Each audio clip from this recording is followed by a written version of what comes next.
was reading her her bio on here, I was like, man, she's not getting herself enough kudos. Right. Like the top nursing student in the world. That's amazing. That's Yeah, right. she's one of us. All right. So Veronica, we kind of get Oscar and I get a glimpse of how you operate based on the referrals you send over and how they're prepared, and both of you guys top tier in terms of what they expect, what they're prepared for, what they have in place. Very often we get a complete file. It's not just somebody just throwing stuff at us one piece at a time, and it takes us 3 weeks to get all their documentation. So I think that kind of goes into what you were talking about earlier in terms of how you prepare people. But when you sit down with a pre-qual for the first time, how do you go about having that conversation? Well, what does it sound like? Yeah, well, usually the whole consultation is an hour and a half long. Okay, we don't have time for that, girl. No, we don't have time, so I'll give you a summary. But prior to the consultation in person, I do go over a questionnaire on the phone. So they verbally are qualified to become a homeowner emotionally, financially, and ready to get started. And they come to the office, bring their documentation that you guys get after that. And besides the explanation of the programs that they are available to get as first-time home buyers or second home buyers, I break down the whole process step by step, literally, like the kind of homes they're going to be able to look, because not every home qualifies for every single loan. Sure. So also after that, how do we go about writing up the offers? How sellers can help with closing cost fees, the buying fees, because they don't even sometimes understand what closing cost fees are. So I break those down, how much that is, where can we get the money from, whether it's a rebate from you guys or the sellers. Mm-hmm.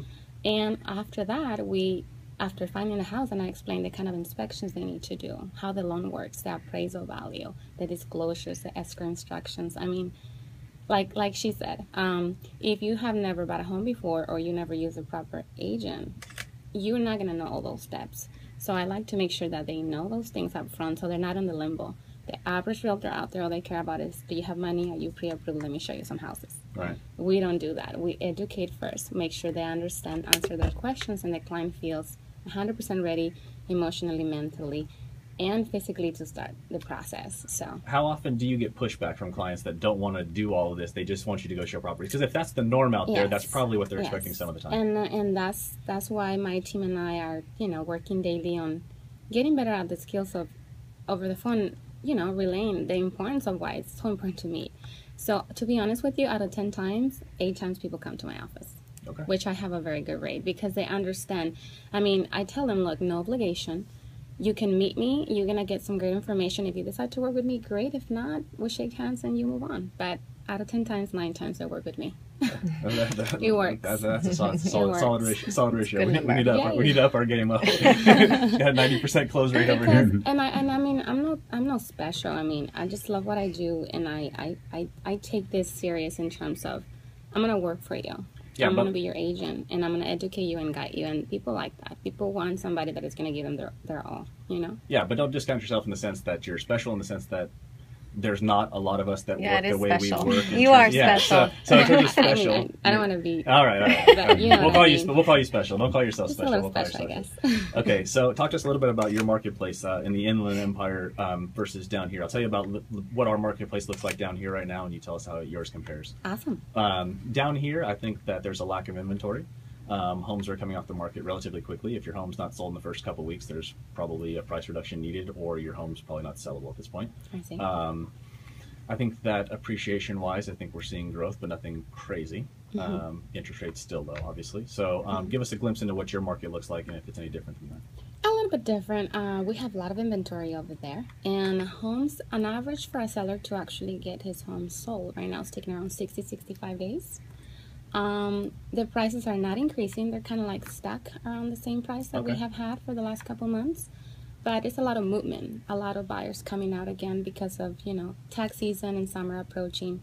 People like to move in sunny days, and we're ready to work hard. So it's a hot market right now. It's definitely hot. I'm getting a lot of for sale sign calls. So we're doing that conversion, educating. Are those buyers' calls, or those other sellers wanting to list their homes? Both. I mean, some people have to sell because they want to buy again, move different areas, upgrade, downgrade, whatever the case it is. But it's a lot of first-time home buyers as well. And actually, that's kind of my niche, to be honest with you. I focus and I take pride in working with lots of first-time home buyers. I love that feeling of giving up the keys to someone that never had a house before. Oh, so that's my niche, but we help everybody. But I do get a lot of first-time home buyer phone calls. No, great stuff. I was going to ask you, in terms of your marketplace, what's the price point and kind of what do you get for that price point in your market? Price point, well, to be honest with you, I do have an office in Rancho, and the price point rate is in the mid 300s, Okay. but I'm very mobile. I Okay. call myself your realtor Veronica, your mobile realtor, because I pretty much drive an hour and 15 minutes from my office. So I sell houses in LA County, some in Medina County, Riverside County. I go up to the desert as well. So different ranges, different prices everywhere. Okay. And what in your market there, the 350 range, what does that get you in terms of a single family home? Is that Yeah, single family residence, 3 bedroom, 2.5 bath, around 1,300 square feet. Decent started home. Yeah.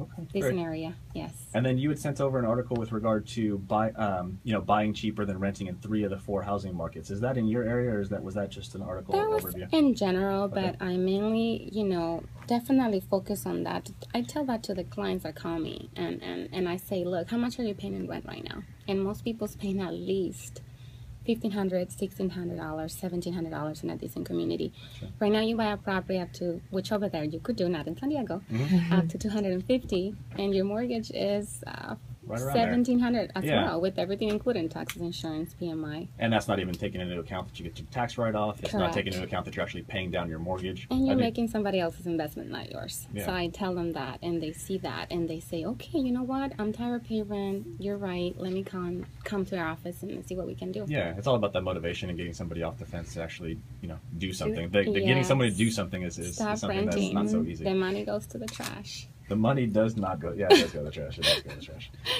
You have an active listing that you wanted to share with us, so give me a chance to do so. Yes, thank you for that. Yeah. It's an amazing horse property sitting over 2.5 acres of land, and this is in the city of Paris, but it's by Lake Matthews, so it's a beautiful area of Paris. Horse property, lots of land. It's a 6 bedroom, so it's a very nice state with a pool, jacuzzi, lots of space for you guys to have your toys, RVs, motorcycles, whatever you're into. You're gonna have to buy us some of those first. Yes, and it's listed for 700,000. Okay. And it's a beautiful community, very quiet, beautiful views, and I need a buyer. So if you guys know anybody, Any HOA or Melrose in that? no, actually no. Is that So- something normal in your guys? Not I in know- Paris. No. Not in Paris. No. Yeah, there we do have HOAs over there as But well.